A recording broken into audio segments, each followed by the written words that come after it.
It is about 8 a.m. in the morning. I am down here about ready to get some work done. Happy day. I'm on my 70 acres here in northwest Georgia. It's where we're going to be having a learn and burn in April 7th. Y'all come see me. You see these loblollies behind me? I've been thinning so hard in here. This was so thick you couldn't even see through it. Probably 20 years ago, 15 years ago, even 5 years ago when I bought this place. This is a neglected loblolly plantation behind me. And I say plantation, I got about 4 acres behind me. Hardly a plantation. Nothing I have here is a plantation. Nonetheless, I'm coming to you this morning because I got important things to tell you about. Turn your volume up because I've forgotten my microphone. That's why I'm so close to the screen this morning. Now, I'm not one of these plantation owners for 1,000 acres, 500, even 200 acres, even 150 acres. I got 70 acres, right? I can't wear the little forestry shirts that look so professional. I got to read from note cards and stuff like that. So I'm just a landowner, but that's my perspective. That's what I can do. Now, I lost a lot of weight.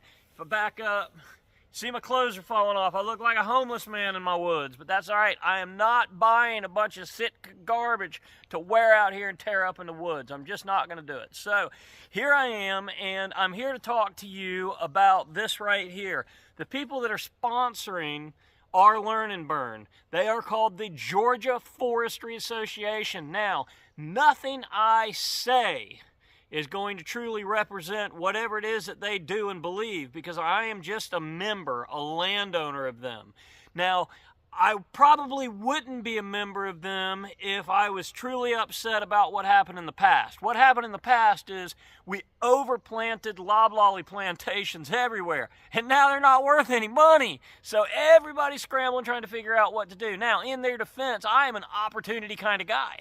And the truth be told is, when the money's flowing in, businessmen become opportunity kind of guys, right? So they may have gotten a little sidetracked and overplanted some loblollies, and we may be seeing the results of that right now. But they were making money. So sustainable forestry and habitat and even game manage came second to making money. Well, everything's changing. I'm an opportunity guy. Landowners, opportunity. That's what we have now, right?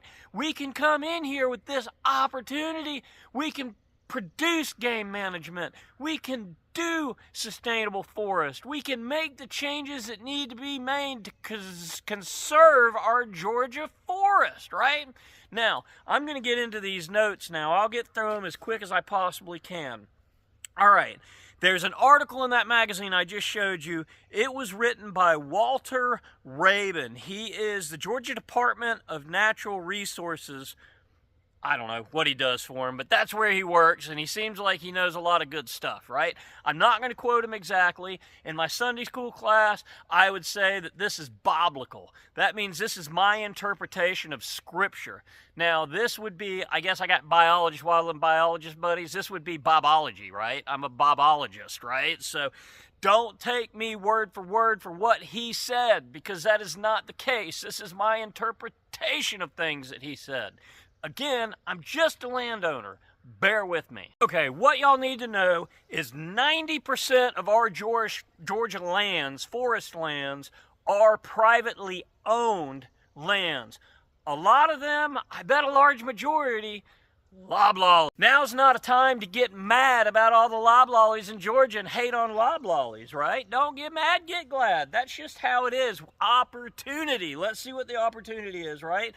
We can go to work making our private lands better and conserving them. If our kids love our lands, if our lands have game, if they have habitat, if they have natives, if they have aesthetics, right?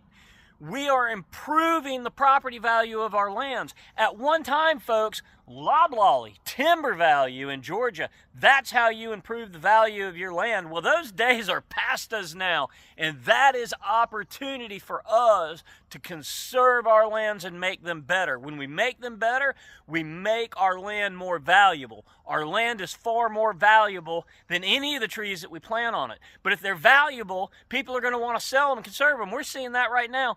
30% cut working lands for wildlife funds, right? 30%, huge cut.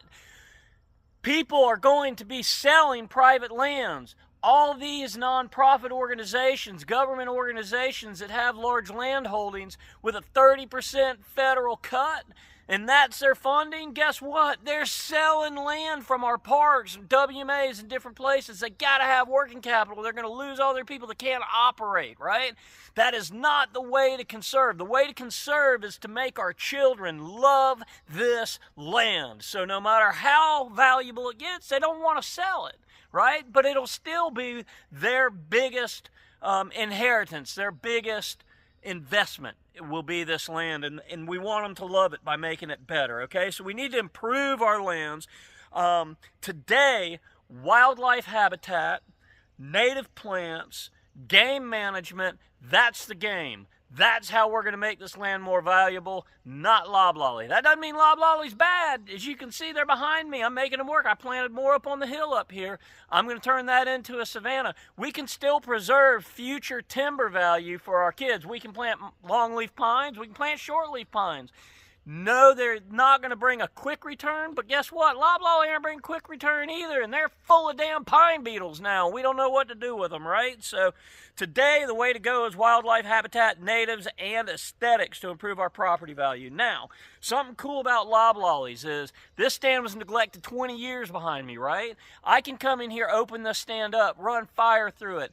We can have really cool habitat and game habitat in this area, both natives and game and non-game habitat in this area. It takes sunlight, it takes fire. We put diversity on the ground, grasses, food, cover, bunch grasses, turkey, quail, deer, everything love this stuff once we open it up. It's not doing anything like it is right now. Leave it like that, it's garbage. The trees here are already garbage. They've been too thick for 20 years before I bought the property. So now I can clear cut this, disturb all this soil, or I can open this stand up and start running fire through it, turn it into a savanna, or more of an open woodland quail plantation with grasses and covers below it. I have options. Now, it's just going to be something that would get thrown in if we ever cut timber again. I'm not cutting timber, but I am going to hold timber value for my children. If they decide to cut, that'll be up to them, but I don't think they will. Here's why. It's because I'm going to have this place amazing. I'm going to have it to where all they got to do is set it on fire a couple times a year, and we're going to be good to go, right? So loblollies can be good. Now, another thing about loblollies, when you plant them, the first 5 to 7 years in a loblolly plantation, you've got cover everywhere. It is bedding, it is browse, it is cover for turkey and deer and birds and all wildlife. Rabbit love it. So it's a really good cycling stages of regenerational growth going on in that loblolly plantation. Now, if you have several stands of loblolly that are cycling in different stages, everything to mature with ground covers and grasses below it, to new stuff and young generational growth, that does create amazing habitat.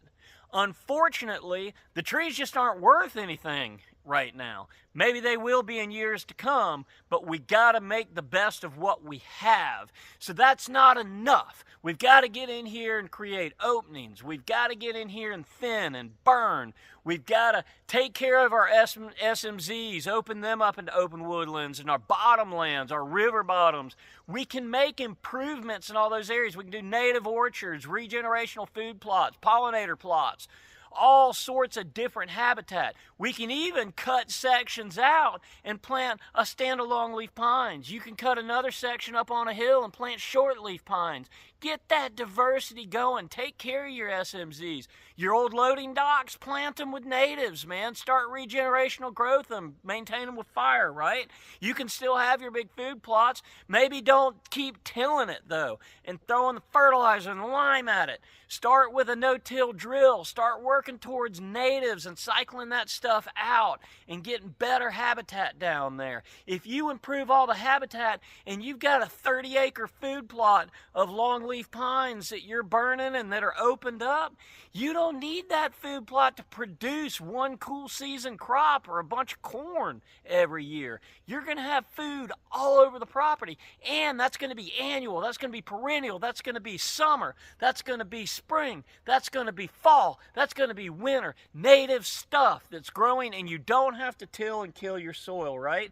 Manage your hardwoods, manage your SMZs. Really important, guys. I'm struggling with it now in this stand behind me. Invasive removals. We got to kind of control those invasives. Or somebody was telling me today, I can plant cutleaf coneflowers, my river cane, native mints. There's certain things that may outcompete those things over time. We can plant those too, right? So we need to do these things. We can preserve our forest land. We can preserve our lands, and we can preserve and have conservation by taking wildlife and game management and natives and habitat and combining them with the timber industry.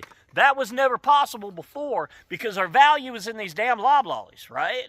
Not anymore. The value is in the land, the dirt that we're standing on. Make it better, make it diverse, make it native. Game management is just part of the diversity that we need. We need all of it. We can maintain our timber value. We can have habitat. We can have natives. We can have game management. But without the diversity of all three, it's like having 1,000 acres of nothing but loblolly with maybe 3 SMZs and a creek bottom, right? It's just not sustainable long term. Sustainable forestry, that's what conservation's all about. Now, sustainable forestry can also be said as sustainable forest, right? And sustainable forest can also be said as working lands or working forests. And what that means is they finally figured out on all these large timber operations that we have to have the diversity, so they're embracing habitat. That's why they're coming out here and talking about hardwood management. They're also talking about pines and pine management, but they're going to be talking about habitat and natives and prescribed fires. So this is our time. This hate for loblolly separates us from the timber guys. But guess what, y'all? The timber's where the money's been. That's where the big plantations are.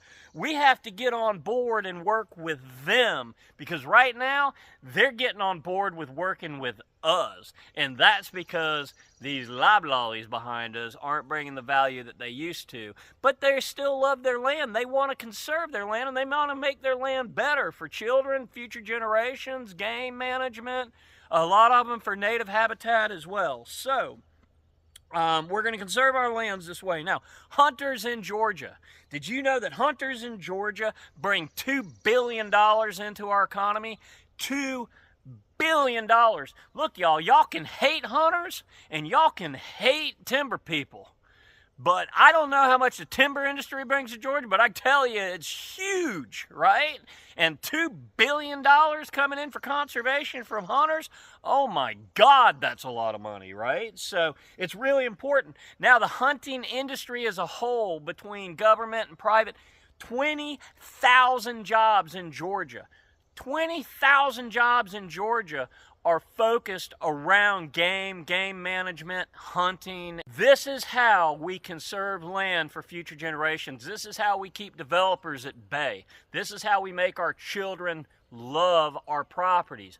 Game management, natives, habitat improvements, game improvements, right? Save and conserve our lands, suck that carbon up, get that clean water, and let's do this together. Y'all come out and hear the real deal from the biologist and from the Georgia Forestry Association, from Quail Forever, Berry College, all of these other sponsors and organizations that are going to come to my Learn and Burn right here in Northwest Georgia on April 7th. Come join us. Let's pack the house. Let's do this together, Georgia landowners. Timber grower, welcome. Agriculture person, welcome. Little small property, 2 or 3 acres, you want to make it better, keep wildfires from burning your house down, come on and meet with us. We have to come together at this point right now and make our Georgia forest lands better. Make our Georgia forest lands better. #1 forestry state. right here, Georgia. Come join us.